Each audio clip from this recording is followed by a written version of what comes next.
Hello. Hello. Yes sir.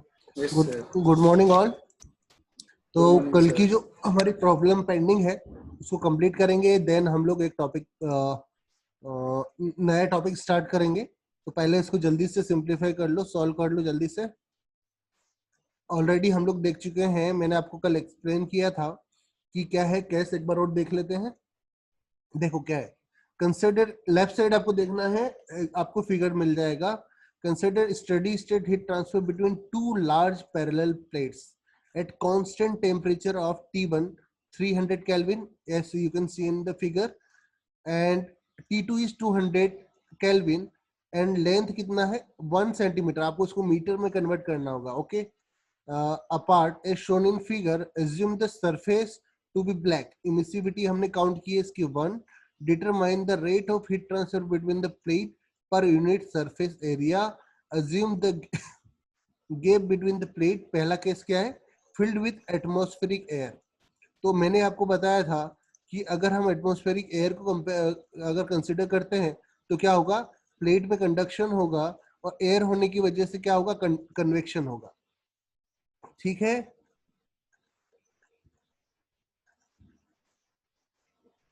Sorry, yes. Air होने की वजह से कन्वेक्शन नहीं, रेडिएशन होगा। क्योंकि यहाँ से क्या होगा, ये हीटअप होगी और लाइट इमिट करेगी। तो उस फॉर्म में जो यहाँ से हीट एनर्जी है वो लाइट की फॉर्म में ये हमारी सेकंड जो प्लेट है वो उसको एब्जॉर्ब करेगी। अगर अगर वो मेंशन करता है कंडक्टिविटी ऑफ द एयर, अगर कंडक्टिविटी एयर की अगर वो बताता है आपको, तब हम क्या करेंगे, तब हम यूज करेंगे कन्वेक्शन में निकालेंगे। Yes sir. ठीक है ना।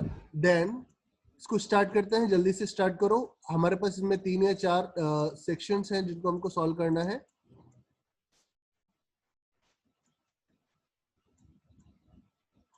सबसे पहले क्या करेंगे, हमको प्रॉपर्टीज मेंशन करना है। पहले आप लिखेंगे T1 T2 की वैल्यू वैसे भी केल्विन में दी है तो कोई इश्यू नहीं है। लेंथ को आप मीटर में कन्वर्ट कर लें। पहले वाले केस को कंसिडर कर रहे हैं तो यहाँ देखो, पहला इस रॉड में क्या हो रहा है, कंडक्शन हो रहा है। तो हम क्या करेंगे, टेम्परेचर जो ड्रॉप है, हीट कहां से फ्लो हो रहा है, 300 से 200 के बीच में, दोनों सॉलिड है। तो क्या होगा, थर्मल कंडक्टिविटी ऑलरेडी गिवन है हमको। थर्मल कंडक्टिविटी जो प्रॉपर्टीज हमको दी है, यहाँ देखो थर्मल कंडक्टिविटी दी है कितनी, एयर की 0.0219 watt per metre degree centigrade for air.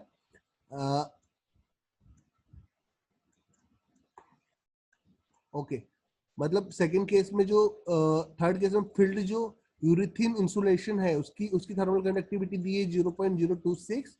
और लास्ट में क्या है, जो सुपर इंसुलेटर हम लोग इंसुलेशन जो मटेरियल यूज किया उसकी thermal conductivity 0.402 what per metre degree centigrade दी हुई है। तो ये हमको बेसिक फ्लूइड प्रॉपर्टी से हमको दिया हुआ है। तो सबसे पहले क्या करेंगे, हम कंडक्शन फाइंड करेंगे। तो यहाँ इस फॉर्मूले के यूज करो और क्यू कंडक्शन निकाल लो। इस फॉर्मूला का यूज करके क्यू कंडक्शन निकाल लो।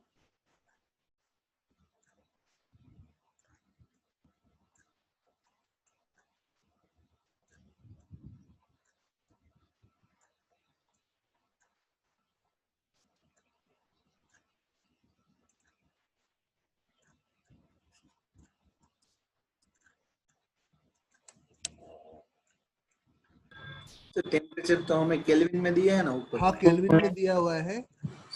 देखो, हमें एक सेल्सियस चीज में आपको कन्वर्ट समझना करना है होगा।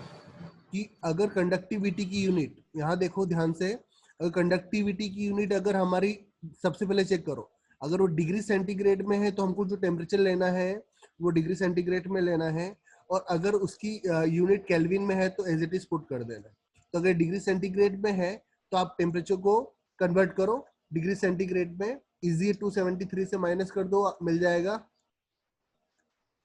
सर बट इन लोगों ने डायरेक्ट 300 200 लिख दिया, हमें वो, क्वेश्चन वो में केल्विन दिया था। आप क्या कर सकते हो, जो लेकिन डिफरेंस आएगा ना, अगर हम दोनों का डिफरेंस भी अगर कैलकुलेट करेंगे तो सेम ही आएगा। आप इसको कन्वर्ट करके भी देखो और फिर डिफरेंस देखो, और अभी जो कन्वर्ट विदाउट कन्वर्ट करके डिफरेंस देखो तो सेम ही आएगा। क्योंकि हम लोग क्या कर रहे हैं, 273 को दोनों से सब्सट्रैक्ट कर रहे हैं, इसलिए जो डिफरेंस आएगा वो सेम आएगा। इसलिए उसने डायरेक्टली पुट कर दिया, पर ऐसा नहीं होगा। आप पहले उसको डिग्री सेंटीग्रेड में कन्वर्ट करेंगे और उसके बाद उसमें पुट करेंगे।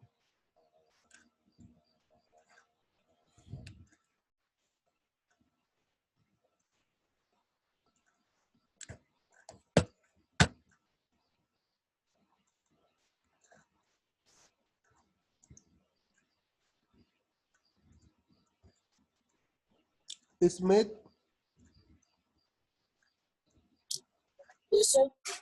आया, समझ में आ रहा है? ओके। इस पहले कंडक्शन के लिए हम लोग फॉर्मूला हमको पता ही है, फोरियर्स लॉ से आया है। यहाँ पर हम कैलकुलेट कर लेंगे के एल डेल्टा टी अपॉन क्या होता है, डी एक्स होता है, D T upon D x होता है। ये टेम्परेचर ड्रॉप और ये लेंथ का डिफरेंस। तो लेंथ हमारे पास 1 सेंटीमीटर, इसको मीटर में कन्वर्ट करेंगे तो कितना आएगा, 0.01 मीटर। ठीक है, और ये टेम्परेचर ड्रॉप है, इसको मत देखो, जो मैं बोल रहा हूँ वो करने का है। वैसे भी ड्रॉप आएगा वो 100 ही आएगा, डेल्टा टी की जो वैल्यू आएगी वो 100 ही आएगी। हाँ सर। है ना? तो हाँ, उसको कैलकुलेट करो जल्दी से, फिर रेडिएशन के 219 केस में हम लोग वोल्ट। कैलकुलेट करेंगे।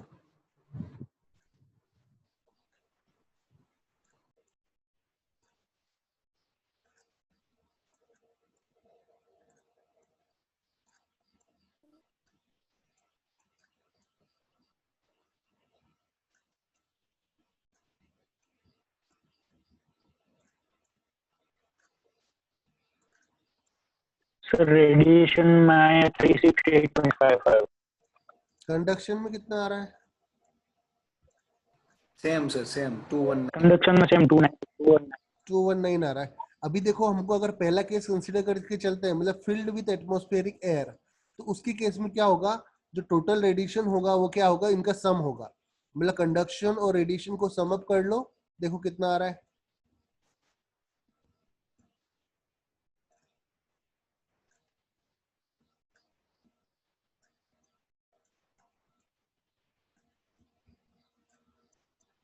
सर रेडिएशन है 368.55। हाँ गुड, दोनों को सम करो।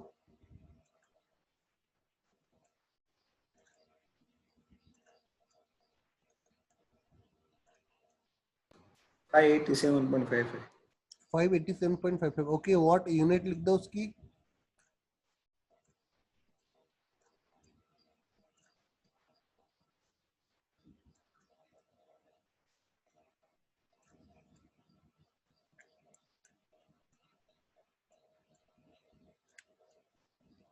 ठीक है, दोनों को ऐड कर दिया। अभी हम लोग क्या करेंगे, सेकंड केस को कंसीडर करते हैं। ठीक है, तो सेकंड केस के में अगर हम लोग देखते हैं तो क्या आएगा, there are no natural convection current in the air between the plate. Sorry, second case क्या, वैक्यूम है। तो वैक्यूम है तो क्या होगा, उसमें एयर नहीं है। तो अभी क्या होगा, जो भी होगा, अभी कंडक्शन के थ्रू नहीं होगा, जो भी फिनोमेना रेडिएशन वो रेडिएशन के थ्रू ही होगा। तो ठीक है ना, तो जो हिट टोटल जो हम लोग काउंट करेंगे, वो जो आपने अभी रेडिएशन में जो काउंट की है उतनी ही क्या होगी, ट्रांसफर होगी। याद आया, समझ में आया ये? Yes sir. ओके, तो सेकंड केस में क्या होगा, ऑलरेडी आपने कैलकुलेट कर रखा है रेडिएशन के केस में। तो सेकंड का आंसर कितना आएगा, 368 watt. 368 what.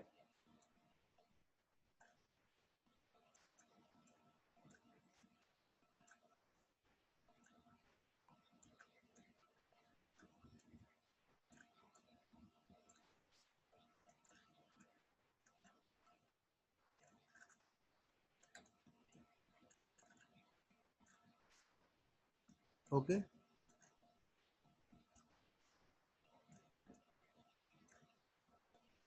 Then third case को देखते हैं। थर्ड केस क्या है हमारा, थर्ड केस में आता है फिल्ड विथ यूरिथेन इंसुलेशन। अब उसकी देखो हमने प्रॉपर्टी, हम यहाँ देखो आप, एयर की कंडक्टिविटी इतनी थी, अगर यूरिथेन मटेरियल यूज करते हैं तो उसकी कंडक्टिविटी कितनी है, 0.026। ठीक है, ये समझ में आ रहा है? तो अभी क्या होगा, थर्ड अगर मैं बात करता हूँ तो वहां क्या होगा, कंडक्शन होगा। ये देख रहे हो, कंडक्शन होगा, क्योंकि अभी तक ये जो गैप था इस प्लेट को देखो, अभी इसको हमने पूरी तरह से किससे फिल कर लिया है, इंसुलेटिंग मटेरियल से फिल कर दिया है।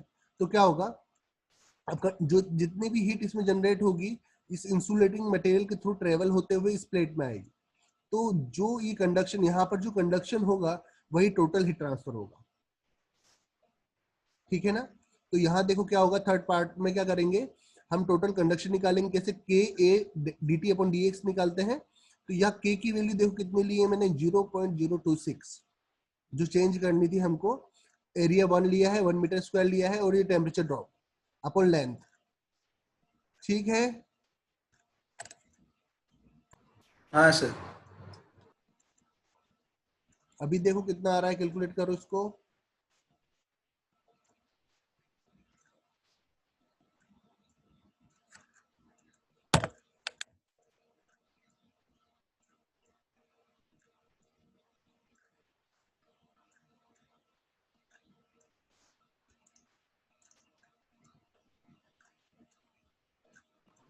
सर इसमें भी हम रेडिएशन हो सकता है ना? ना ना, रेडिएशन कैसे होगा, अब तो वो पूरा सॉलिड मटेरियल हो गया ना, हमने उस पूरी गैप को फिल कर दिया ना सॉलिड से। Yes yes yes okay.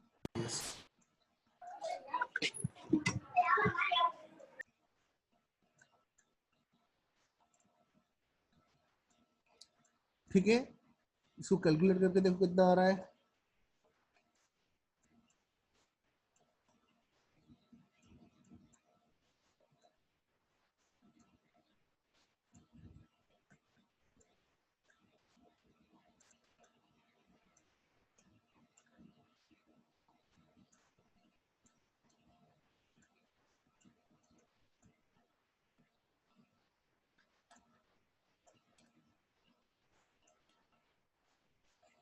Then similarly हम क्या करेंगे, अगर मैंने क्या किया अभी, फोर्थ अगर पॉइंट देखता हूं, मैंने क्या किया, सुपर इंसुलेशन मटेरियल का यूज किया है, ठीक है ना। तो क्या होगा, बस थर्मल कंडक्टिविटी में चेंज आएगा, और इस सेम प्रीवियस केस की तरह ही होगा कि अभी क्या वो पूरा फिल कर दिया हमने सुपर इंसुलेशन मटेरियल से। तो क्या होगा, जो भी हीट ट्रांसफर, अभी सॉलिड हो गया, इसकी कंडक्टिविटी ऑलरेडी मेंशन है कितनी, 0.402 what per metre degree centigrade. इसमें आप पुटअप कर दो, फिर देखो कितना आ रहा है।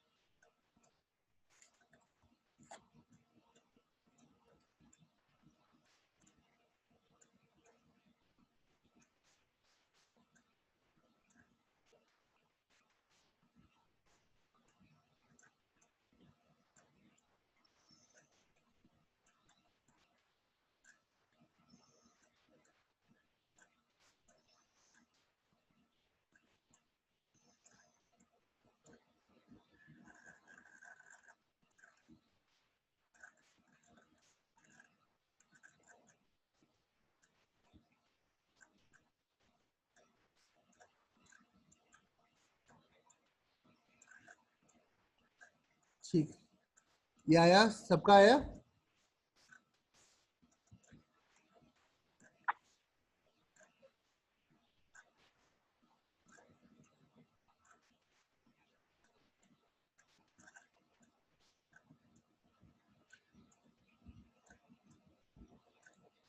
हेलो दीक्षित, हाँ सर, आगे सेम। यस सर हाँ।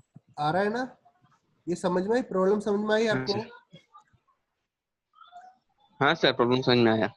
ओके, तो इस तरह से हम लोग इसको करेंगे, कंप्लीट करेंगे। तो ये क्वेश्चन यहाँ कंप्लीट हो गया। तो पहला देखो, हमने देखो बिल्कुल एकदम सिंपल है, मैंने फिगर आपको कल भी एक्सप्लेन किया था, अभी भी थोड़ा देख लेते हैं।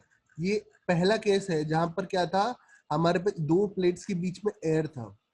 अगर हमको एयर की थर्मल कन्वेक्शन कोएफिशिएंट देते, तो हम लोग यहाँ पर कन्वेक्शन भी निकालते, ठीक है ना। तो अगर आप चाहो तो पहले वाले केस में, रुक जाओ, पहले इसमें एयर था इसलिए हम कन्वेक्शन की वैल्यू नहीं थी, इसलिए हमने दो ही फिनोमेना कंसिडर किए, एक कंडक्शन और दूसरा इसके थ्रू जो लाइट इमिट होगी इतने टेम्परेचर की वजह से, और ये जो ऑब्जर्व करेगा उसकी वजह से रेडिएशन, ठीक है ना। तो कंडक्शन और रेडिएशन ही इसमें डोमिनेटिंग होंगे। सेकेंड वाले में हम लोग देख रहे हैं, तो यहाँ पर क्या हो रहा है, वैक्यूम क्रिएट है। तो यहाँ वैक्यूम होने की वजह से क्या होगा, हीट फ्लो नहीं होगा, जो भी होगा रेडिएशन की वजह से होगा, ठीक है ना। तो ये रेडिएशन की वजह से होगा, तो दूसरा वाला रेडिएशन, सिर्फ रेडिएशन के थ्रू जो हीट ट्रांसफर हो रहा है उसको कंसिडर करेंगे।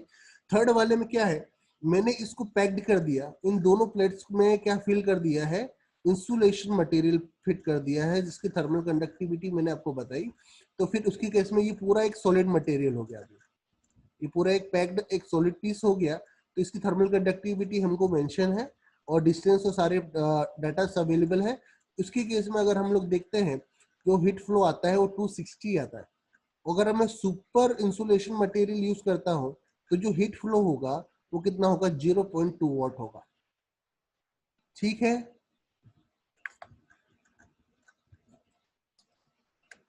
हेलो सर पहले केस में यस सर। जो कंडक्शन हो रहा है वो एयर के थ्रू कर हो रहा है, वही हम गिन रहे हैं ना।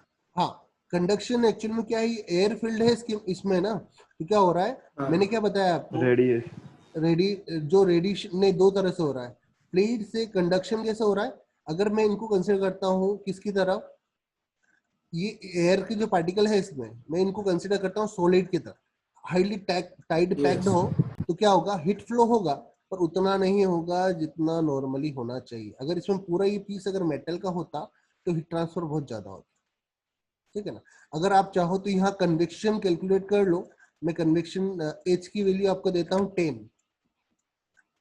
आप एज्यूम करो पहले वाले केस में तीनों को कैलकुलेट करके देखो। हमने कंडक्शन कैलकुलेट किया है, कन्वेक्शन कैलकुलेट किया, सॉरी रेडिएशन कैलकुलेट किया है। अगर मैं कन्वेक्शन कोएफिशिएंट स्मॉल h की वैल्यू अगर आपको 10 दे देता हूं तो उसके केस में कन्वेक्शन हीट ट्रांसफर कितना आएगा, देखो जरा मुझे बताओ।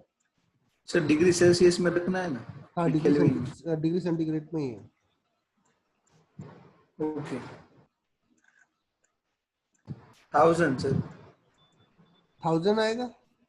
H A delta T. देख लो कितना आएगा। एच सर हमारा 10 है राइट, ये हमारा 1 है। H10 एरिया है, A1 है और टेम्परेचर ड्रॉप। हाँ गुड, 1000 आया। अभी 100। समझ में आया। अगर हमारे पास कन्वेक्शन हीट ट्रांसफर कोएफिशिएंट की वैल्यू मेंशन है तब हम उसको यूज करेंगे, नहीं तो नहीं करेंगे। अगर प्रॉपर्टी नहीं गिवन है मतलब वो आपसे प्रॉब्लम में चाहता ही नहीं कि आप फाइंड करो, या इंपेरिकल कुछ रिलेशनशिप देगा वो।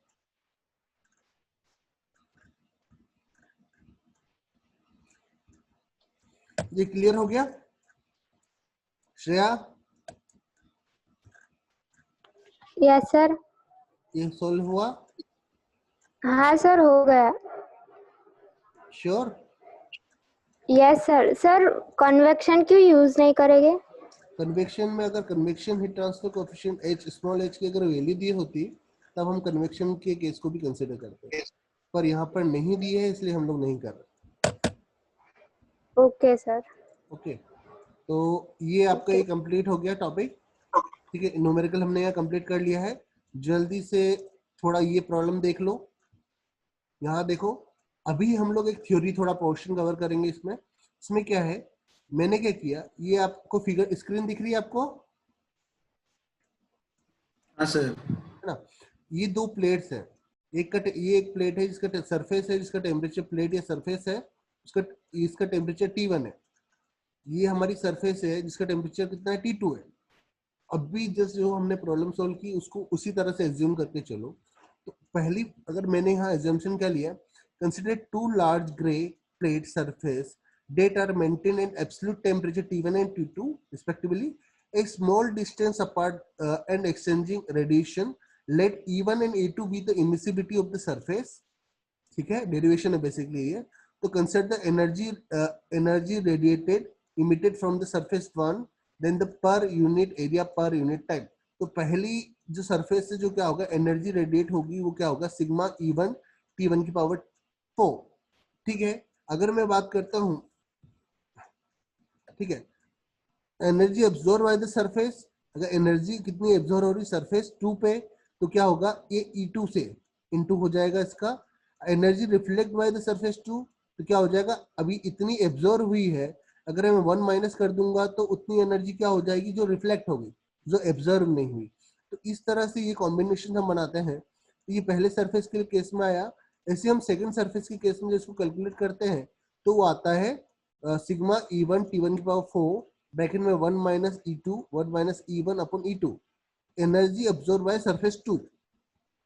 ठीक है, इसको मैं सिंप्लीफाई करता हूं तो पहले केस में अगर हीट कहां से रिलीज हो रही है, देखो हीट कहां से हम कंसीडर करके चल रहे हैं, हिट फ्लो हो रहा है 1 से 2, मतलब प्लेट 1 से 2 की तरफ अगर हिट फ्लो हो रहा है तो उसके केस में जो डेरिवेशन या एक्सप्रेशन आएगा वो क्या होगा, इस तरह से होगा, sigma E1 E2 upon E1 plus E2 minus E1 E2 T1 की पावर 4। हिट कहां से फ्लो हो रहा है, 1 से 2 में, इसलिए मैंने यहाँ टेम्परेचर लिया है T1 की पावर 4।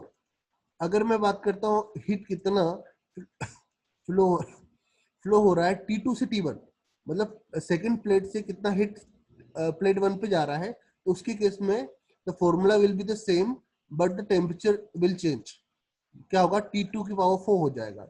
अगर मैं नेट ये चेक करूं कि इन दो प्लेट्स में कितना हीट एक्सचेंज हो रहा है, तो क्या करूंगा, मैं हाइट फर्स्ट से सेकंड को सब्सट्रैक्ट कर दूंगा। अगर फर्स्ट से सेकंड को मैं तभी सब्सट्रैक्ट करूंगा जब मैं ये एज्यूम करके चलूंगा कि जो फर्स्ट वॉल है या जो फर्स्ट लेयर या प्लेट है उसका जो टेम्परेचर है वो ज्यादा है किससे, T2 से। तो जो फाइनल एक्सप्रेशन आएगा हमारा वो अब क्या आएगा, यहाँ देखो, E1 E2 sigma upon E1 plus E2 minus E1 E2 T1 power 4 minus T2 power 4। ये समझ में आया? Yes sir. है ना। देन क्या करता हूँ, सर डाउट, सर डाउट है वहां पे, ऊपर करिए ना, स्टार्टिंग में इन लोगों ने सरफेस का किया ना उसमें। हाँ सर, इन लोगों ने यहाँ पे जो 1 का लिखा तो वो तो समझ में आ गया, sigma E1 T2 power 4 ready. Absorb by 2 में इन लोगों ने E2 मल्टीप्लाई किया है सर। हाँ, E2 मल्टीप्लाई किया है क्योंकि जो इमिसिविटी इस पर्टिकुलर जो पॉइंट है ना, तो यहाँ पर जो हीट इमिट हो रही है तो हम उसको भी कंसिडर करके चलेंगे ना। पहले वॉल का जो इमिसिविटी है वो E1 है, दूसरे वॉल के सरफेस का जो इमिसिविटी E1 है, सेकंड वॉल का E2 है। तो जब ये हमारी लाइट या जो हीट है यहाँ कांटेक्ट में आएगी तो इसकी इमिशन से जो हीट एनर्जी आ रही है उसको भी हमको कंसिडर करके चलना पड़ेगा इस सरफेस पे, पर्टिकुलर इस पॉइंट, ठीक है ना। देन क्या हुआ, देखो ये यहाँ पर आई, देन ये रिफ्लेक्ट हुई तो ये 1 माइनस हो गया। अभी ऐसा आया समझ में? ये इन लोगों ने किसी फॉर्मूला पर से लिखा है या ऐसे नहीं ही नहीं, लिखा वो रफली मैथमेटिकल कैलकुलेशन है, है? ओके। ठीक है ना। देन ये हो गया,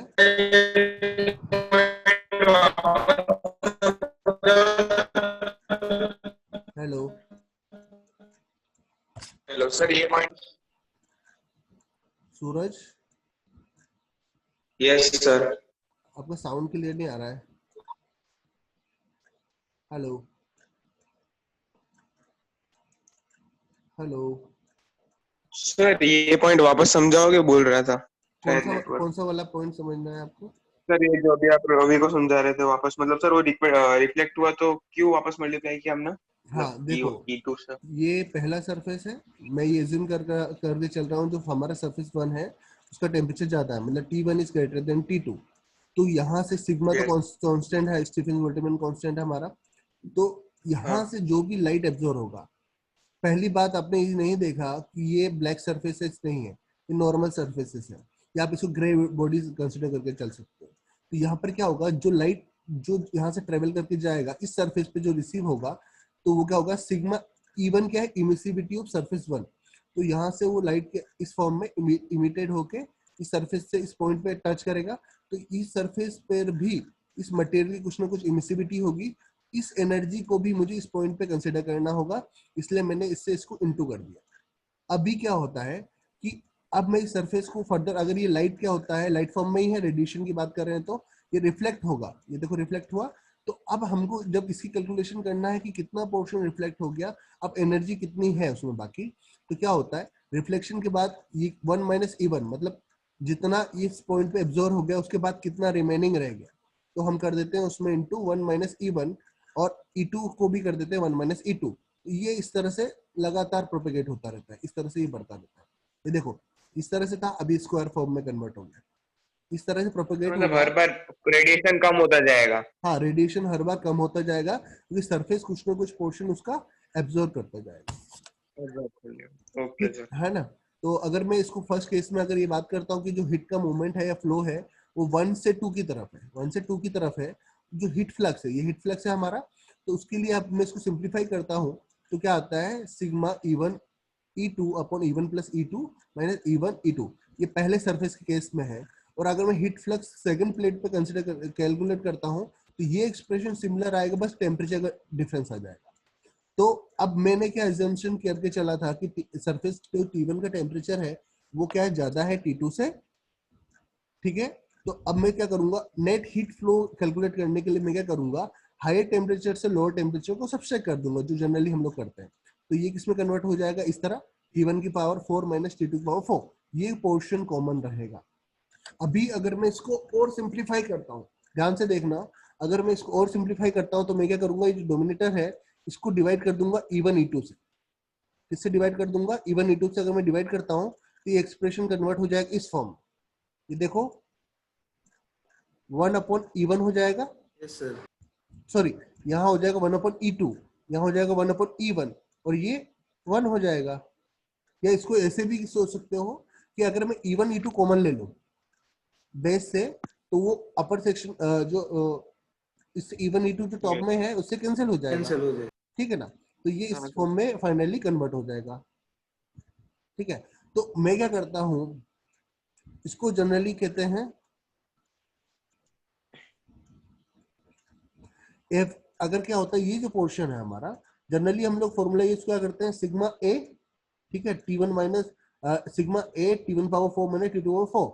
ये क्या है, F12 क्या है, इसको मैं एक नई टर्म देता हूँ, उसको नाम क्या है, ओवरऑल इंटर एक्सचेंज फैक्टर, कितना एनर्जी एक्सचेंज हुआ सरफेस 1 से 2 के लिए, ठीक है ना।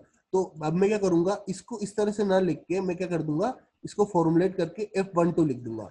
12 मतलब हम रेडिएशन काउंट कर रहे हैं वो 1 सरफेस से 2 की तरफ कर रहे हैं, ठीक है ना। और इसकी वैल्यू क्या हो जाएगी अभी, ये 1/E1 प्लस 1/E2 माइनस 1। ये समझ में आ गया। ये किसके केस में आता है, इसको बोलते हैं इंटर एक्सचेंज फैक्टर, और ये हर केस में अलग अलग होता है। अगर ये प्लेट की बात कर रहा हूँ तो इसकी प्लेट के केस में ये होगा, अगर मैं स्पेयर की बात कर रहा हूँ तो स्पेयर के केस में वो चेंज हो जाता है। स्पेयर और सिलेंडर के केस में अगर मैं बात करता हूँ तो वो इस तरह कन्वर्ट हो जाता है, A1 ये इस तरह से चेंज हो जाता है, दिख रहा है आपको, इस फॉर्म में ये कन्वर्ट हो जाएगा। मतलब क्या हो जाएगा, sigma A1 area of sphere 1 to sphere 2, इस तरह से ये कन्वर्ट हो जाएगा। ये समझ में आ रहा है ना। और अगर इसी को मैं रेडिएशन रेडिकल फॉर्म में लिखता हूँ तो क्या हो जाएगा, ये पाई आर स्क्वायर ऐसे कुछ करके होगा, तो आपस में सारी टर्म कैंसिल हो जाएगी, सिर्फ क्या रह जाएगा, रेडियस वाली टर्म रह जाएगी। Yes sir. ज्यादा टफ नहीं है, एरिया की मैंने वैल्यू पुट कर दी, फॉर्मूला जो कांस्टेंट टर्म होती है वो कैंसिल आउट हो जाती है और रिमेनिंग रह जाती है, ठीक है। तो पहला केस हमने ये देखा, ये जो फॉर्मूला आ रहा है हमारा ये वाला, ये किस केस में आ रहा है, अगर दो पैरेलल प्लेट्स हो तो, ठीक है ना।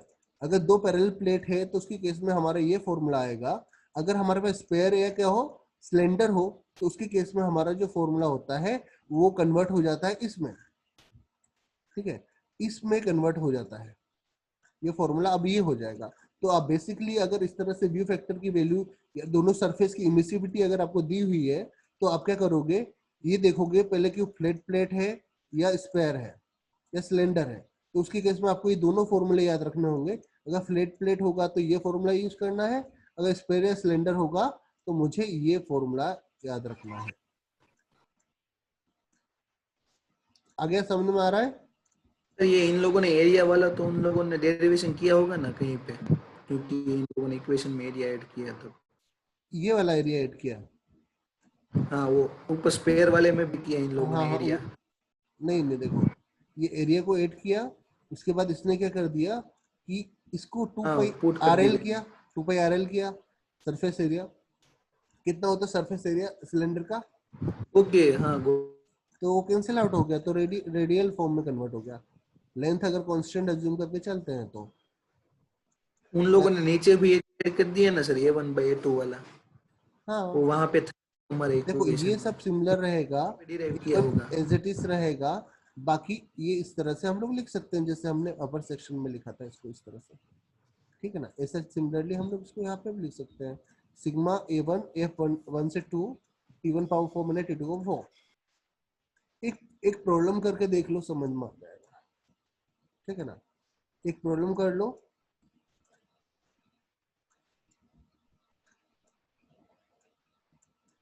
ठीक है। ये क्वेश्चन न्यूमेरिकल सोल्व करके देखो। Calculate the loss of heat bye radiation from A steam tube of a diameter 70 mm and length कितना है 3 mm, द टेम्परेचर कितना है 500 kelvin, if the tube is located in A square brick conduct 0.3 meter side at 300 Kelvin, assume E of steel कितना है, और brick के case में देखो, स्टील के केस में जो इमिसिविटी है वो हमारी 0.79 है और ब्रिक के केस में कितनी है 0.93 है। ठीक है, तो यहाँ ये आपको देखना है, दो सरफेसेस है तो यहाँ पर दोनों का एरिया अलग तरह से कैलकुलेट होगा, क्योंकि एक है पाइप, एक हमारा पाइप है और दूसरा ब्रिक है जो स्क्वायर फॉर्म में है, तो दोनों के अलग अलग एरिया कैलकुलेट होंगे। हेलो, देखो ये क्या हुआ, पाई डी एल, ट्यूब के केस में क्या आएगा एरिया, पाई डी एल होता है, तो ये डाया है हमारा 70 mm दिया है, तो उसको मीटर में कन्वर्ट करेंगे तो 1000 से डिवाइड कर देंगे, लेंथ से इनटू करेंगे 3 मीटर दिया हुआ है, तो एरिया A1 कितना आया 0.659 मीटर स्क्वायर आया। और स्क्वायर के केस में क्या होता है, स्क्वायर के फॉर्मूला क्या होता है, स्क्वायर के केस में लेंथ इंटू ब्रेथ इंटू 4, ठीक है ना, तो 4 इंटू 0.3 इंटू 3, 3.6 मीटर आया। अभी जो प्रीवियस हमने फॉर्मूला यूज किया तो उसमें पुट कर दो, आंसर आ जाएगा।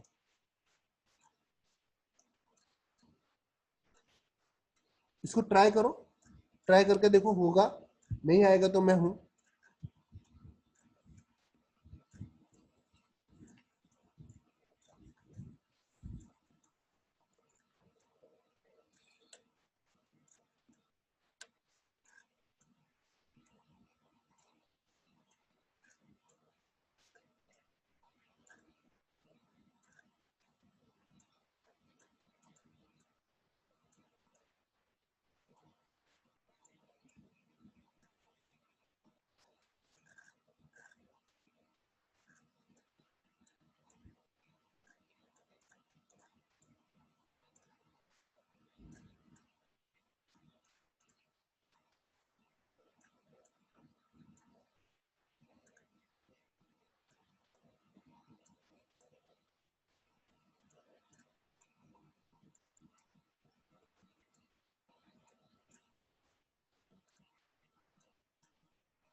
इसको कैलकुलेट करो।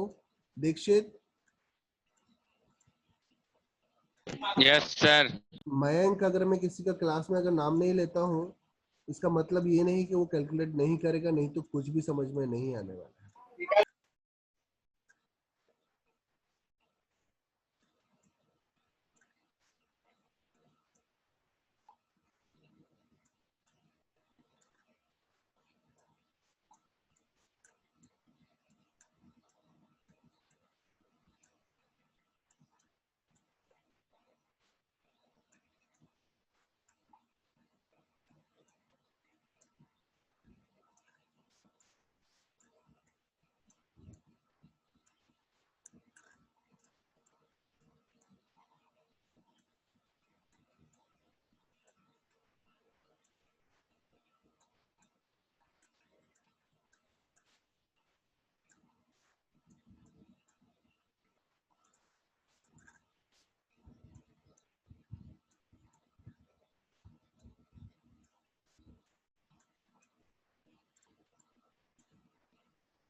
ओके, ये क्लियर है, सोल्व कर रहे हो?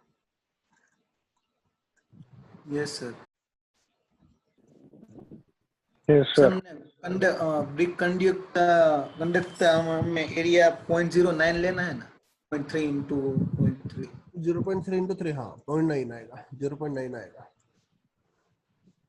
इन लोगों ने ओके 4 से इन लोगों ने एरिया कुछ अलग लिया है, 4 इंटू 0.3 इंटू 3। देखो, length into breadth into 4 edges है तो 4,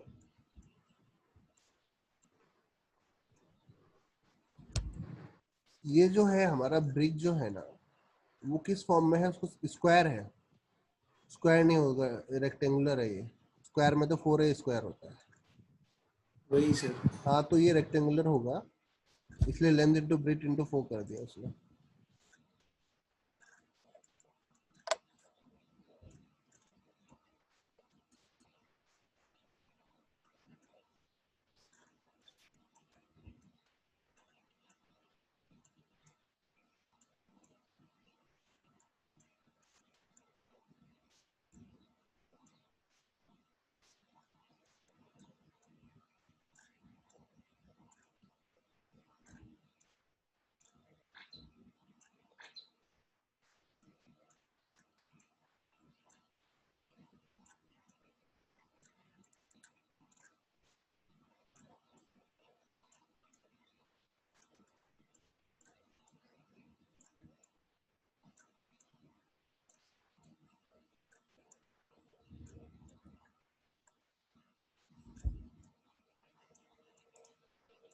ओके, कंप्लीट हो गया। नहीं सर। ओके, ट्राई करो।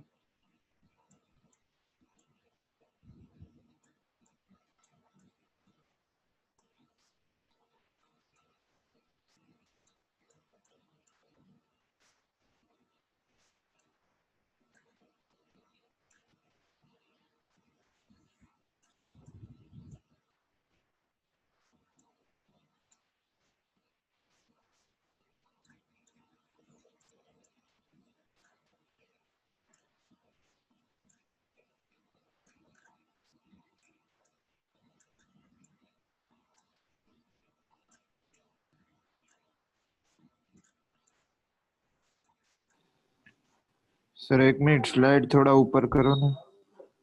एक सेकंड।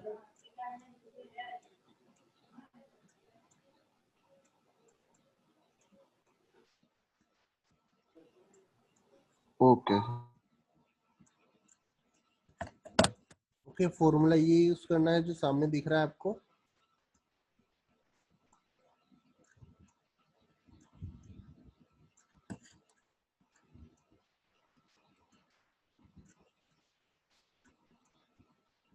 सो 1590.18। 1590.18, ठीक है, चलेगा, 18। आसपास आसपास से चलेगा। ठीक है, और किसी का?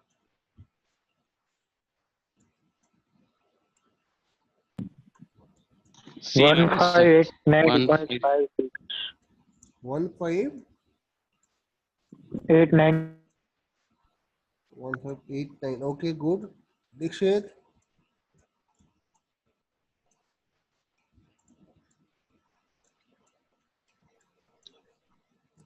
1584 रहा है मेरा तो। हाँ, चलेगा, थोड़ा बहुत फ्लक्चुएशन कैलकुलेशन होगा वो।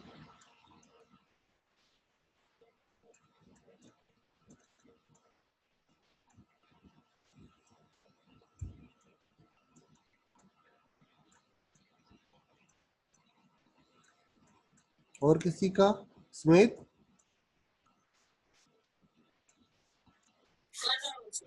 ओके,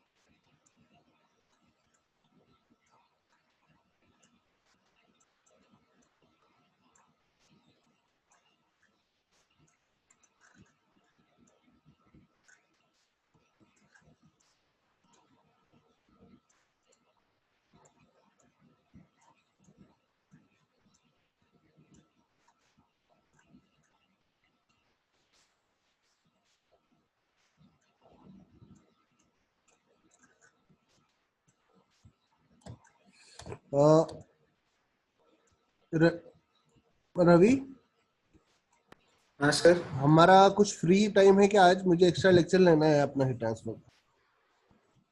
न्यूमेरिकल ही प्रैक्टिस करेंगे, लाइक ट्यूटोरियल।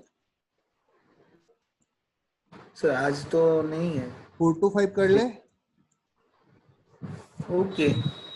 पॉसिबल है, सबसे पूछ रहा हूँ मैं। सर हाँ सर मेरे कैट के लेक्चर है, कल रख सकते हो 4 to 5, मतलब 4 बजे। एक्चुअल में आज मेरे 2 लेक्चर होते हैं, इसलिए मैंने सोचा कि मैं रख देता हूँ आज। ठीक है, देखता हूँ फिर। ओके, और किसी को प्रॉब्लम है? सर आप कब रखने वाले हो लेक्चर? मैं सोच रहा था आज 4 to 5 रखता हूँ लेक्चर है। ओके, आज तो सर प्रॉब्लम नहीं है, सूरज को क्लासेस है बस। नहीं सर, आज हमारा एक IICD वाला लेक्चर है, उसके लिए। कब है? वो 5 के अराउंड ही है। ओके चलो ठीक है, आज नहीं फिर कल देखता हूँ। ओके ठीक है, ये हो गया आपका, कंप्लीट हो गया। ये प्रॉब्लम समझ में आई आपको? इजी है, कोई टफ नहीं है। हमें ये फॉर्मूला यूज करना है, अगर डिफरेंट डिफरेंट सरफेसेस दिए हैं, आपको इंडिविजुअल एरिया निकालना है, इस फॉर्मूला में पुट कर देना है, आंसर आ जाएगा। सही है?